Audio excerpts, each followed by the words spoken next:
Hi hello welcome to my channel. இன்றைக்கி நம்ம பார்க்க போகிறது செம்பருத்தி பூ டீ. செம்பருத்தி பூ டீயும் அதோட நன்மைகளும் பார்க்கலாம் வாங்க.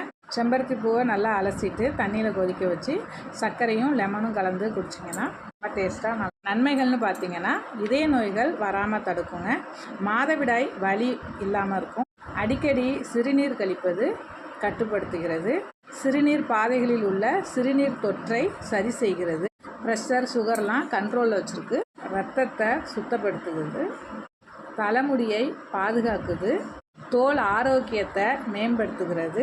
இவ்வளோ நன்மைகள் இருக்குது. இவ்வளோ ஈஸியாக நம்ம அந்த டீயை போட்டுடலாம். இதை நம்ம தினமுமே குடிக்கலாம். வீக்லி ஒன்ஸ் அப்படின்னு கிடையாது, தினமுமே இதை குடிக்கலாம். குழந்தைகள் முதல் பெரியவர்களை வரை அனைவருமே இதை பருகலாம். ஓகே ஃப்ரெண்ட்ஸ், இந்த வீடியோ உங்களுக்கு பிடிச்சிருந்தா லைக் பண்ணுங்கள், சப்ஸ்கிரைப் பண்ணுங்கள். Thank you friends.